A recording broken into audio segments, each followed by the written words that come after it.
Балдардын өкмөтү бат эле кетти. Чапанын сүйлөгөн чалдардын өкмөтү келиптир. Жаңы өкмөт деп жакшы сөз айтайын десем, жалаң эле буу өкмөт келиптир. Мына ушундай ат менен ичин баштаган Мухаммедкалый Абылгазиев башында турган кыргыз өкмөтү ишке киришкенден бери да 2 жыл убакыт өткөнү калды. Сапар Исаковдун 8 ай аткарган жумушуна өзүнүн аз аралыктагы кызматын кошуп, алгачкы отчетун берген өкмөткө ошондо эле нааразычылыктар айтылып турган болчу. Бирок аргасыздыктан өкмөттү алып калуу зарыл экендиги айтылып, аны баягы эле парламент колдоп бергени белгилүү. Ал отчетту биз деген жарабайт, болбойт, жаман иштешкен деп туруп биз буларды кетиргенбиз. Азыр келип алып бу жерден жакшынакай отчетну калдып отурабыз. Туура иш болуп атабы бул? Биз башынан туура эмес кылганбыз. Колдоп беришет го депутаттар менимче баары бир. 100% болбосо да бир 95% колдоп беришет. Биз көнүп калганбыз колдой берип.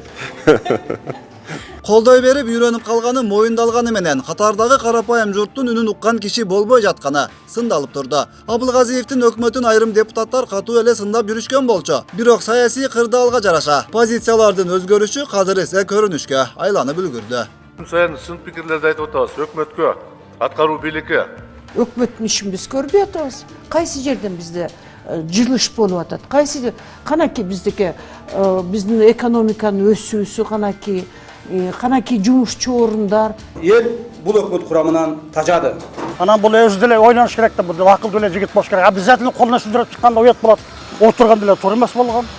Ошондуктан мунун отставкасы эң жакшы вариант бул татыктуу жигиттерге бериш керек. 100 күндө өзүнүн ишин көрсөтө алса болот жетекчи.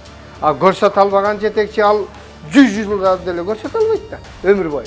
Бул аралыкта Абылгазиевдин иш алып баруусу менен элдин жашоосунда өзгөрүү байкалбай жатканы туш тараптан айтылып турду. Өздөрү үчүн эле иштеп атат го дейм. Өздөрү үчүн эле иштеп, просто зыкым, бийлик күчтүүлүк кылып атат дейм. Жашоо өзгөргөнүн байкаган жокмун. Саясатчылар өзү менен өзү, бизге окшогондор дагы өзү менен эле өзү өзгөргөн деле жери жок, ошондой. Жаштарга иш жок, тим более. Өкмөт жыргап атат, эл жыргаган жок. Кантты? Айлыктарды көбөйттү, же бир пособие, пенсияларды көбөйттү. Эмне эсебинен элди байытып жыргатты. Эл ошо бала чакасы аман болсун, Россиянын эсебинен эле ошо жан багып өз турмуштарын өздөрү өткөрүп эле келе атат. Жок, өкмөт иштеп атат. Начар иштеп атат. Баягы эле жакырчылык, баягы эле ошондой эле билетиктен ошол. Өкмөт менен депутаттар жыргап атат. Эл баягы эле шорлуу ошо кыйналган эл менен чатагы деле жок.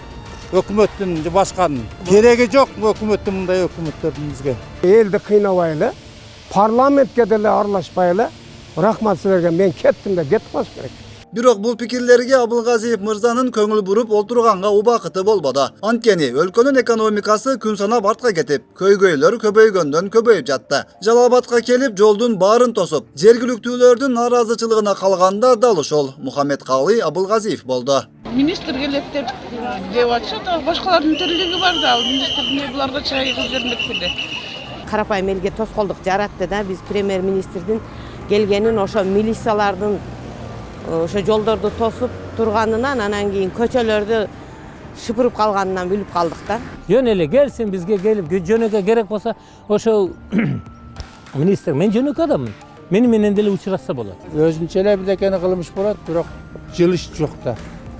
Анан эми жалган отчетторду мынтип атышат.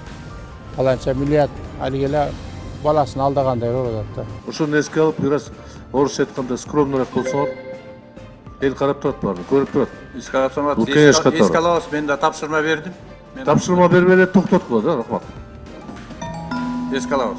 Премьер-министр болуп 1 жылга жакын олтурган Абылгазиевди аймактарда да, борбор калаада да аты жөнүн билбеген, тааныбаган катардагы жарандардын өтө эле көп экени байкалды. Кыргызстандын премьер-министринин аты жөнү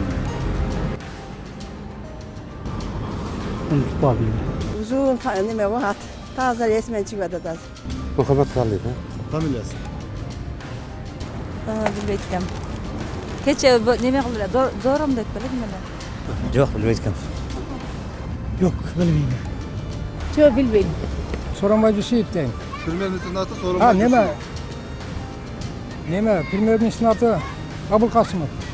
Премьер-министр, Абылкасымов, Абылкасымов. Абылкасым беле. Абылкасым? Чындап билбейм мен. Ачыгын айтайын. Өлкөнүн жашоосун кантип жакшыртууну билбей жаткан айтылып, сындалып турган премьер-министр мактоого аларлык бир деңгээли менен чыга келди. Eager for unity. The historical development of the Kyrgyz nation was subject to all tests of time. Бирок чет тилде канча сүйлөгөнү менен чет элде жүргөн кыргызстандыктар өз жерине кайтып, жумуш менен камсыз болуп же өлкөнүн экономикасы гүлдөп өсүп кетпегени өкүнүчтүү. Тетрисинче, эми мамлекетти, тагыраагы өкмөттү Абылгазиевдин бажалары башкарып калганы ачыкка чыкты. Аны тастыктайлы. Мен ишене албайм. Аны тастыктайлы, макулбу? Эмне бажага табылган акча чегарага табылбайбы? Бажага табылган акча Баткенге табылбайбы? Кайнежеге табылган акча чегарага табылбайбы? Өкмөт өзүнүн моралдык ресурстарын бүт түгөттү. Саясий ресурстарын түгөттү. Ишеничти түгөттү. Эми мындан ары кандай кылышыбыз керек? Фейк информация деп карашты го. Ошо фейк боюнча жыйынтык чыгарып, мамлекет башкара турган болсок, анда туура эмес болуп калат деп ойлойм. Азыр комиссия жыйынтыгын чыгарат. Премьер-министрдин күнөөсү болсо айтат. Анда мен өзүм да жыйынтык чыгарам. Коомдо кызуу талкуу жаралды да, бирок Абылгазиев фейк деген сыпаттоо менен гана элдин көңүлүн башкага бурууга жетишти сыяктуу. Ал эми өкмөттүн жумушун жактырбай кетирүүгө камынып жаткан парламенттин позициясын өзгөртүүгө болсо, президенттин трибунадан туруп жасаган кайрылуусу жетиштүү болду. Эмдиги жылы парламенттик шайлоо болот. Бүт позицияларды алдырып багып берип атпайсыңар. Өкмөт ушул чегара боюнча токтомду аткарбаган үчүн отставкага кетиш керек. Тагы да көрүп турам, бул өкмөттүн шайы жок экен. Бул өкмөттү кетирмейинче оңолбойбу? Биздин парламент көз каранды президентке, биринчиден, экинчиден марионетка, үчүнчүдөн пасхалим парламент десе болот. А бул деген бүгүн бардык усунуубуздагы оказывается элди алаксытып эле турбайбы? Көрсө бийлик бардык ичинен жең ичинен чечип алып эле бир баягы артисттерге окшоп бир сценада бир мындай ролдоруңарды аткаргыла. Бизде ушундай бар, демократия бар, сунуштар бар, бири-бирибизди уруша беребиз, сөгө беребиз. Мындан эч кимди куугунтуктабайт дегенмин. Бүгүнкү өкмөттүн кылып аткан ишине мен ичим чыкпайт. Элдин турмушун өзгөргөн жок, эч кандай реформалар жок. Эски бойдон калып кетип атат, эски бойдон жүрүп кетип атат. Чегара көйгөйлөрү, кен казууларга байланыштуу чырлар, өкмөттүн ыйгарым укуктуу өкүлдөрүнө байланыштуу мыйзамсыз фактылардын ачыкталышы, дегеле жүздөгөн сындар Абылгазиевдин кызмат ордун карап көрүүгө да, же моралдык жактан чечим кабыл алуусуна да түрткү боло албады. Но кен 90 жылдык боюнча мен билбейт экенмин, бирок муну мен тактатайынчы. Баса, 2 жылга жакын иштеп жаткан премьер-министр Мухаммедкалый Абылгазиевди ушул күндөрдө да аты жөнүн так билип, таанып, сыйлап, жумушуна оң баа бергендерди кезиктирүү оңой эмес. Сүрүштүрүп келгенде эле бир жакын тууганы чыгып калып атат. Негизи менин күнүм толбоду. Же өзү кетиш керек. Же болсо түптөн өзгөртүш керек, иштеп кылыш керек да. Иштей албаган өкмөттү башкасын коюш керек. Өлкөнүн кыймылдаткыч күчү ошол премьер-министр. Эгер премьер-министр жакшы иштей албаса, анда Кыргызстан жылбайт алды. Бул өзү кетип эле калайын деп атат. Муну 1,5 кармап турат ошол жерде. Эч кандай жылыш жок. Карышча неме кылып чукуп, андан башка эч немеси жок. Премьер-министрди өзү ким экенин тааныйсызбы?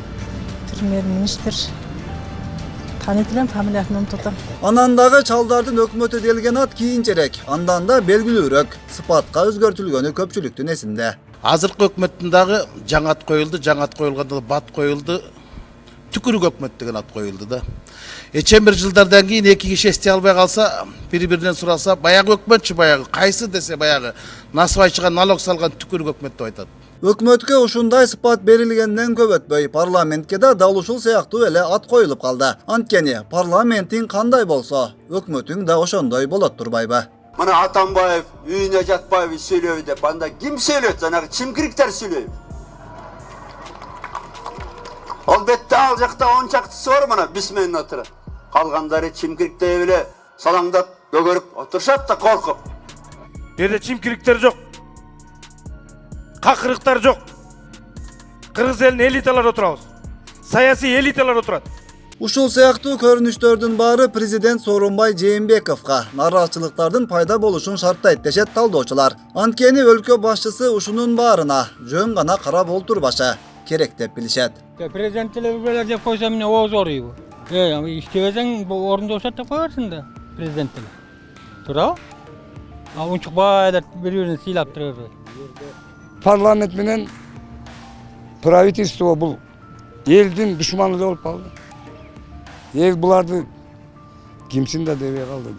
Бұлар ел менен есептешпей қалды. Даган ел бұларды эмне кылды, эмне кереги бар?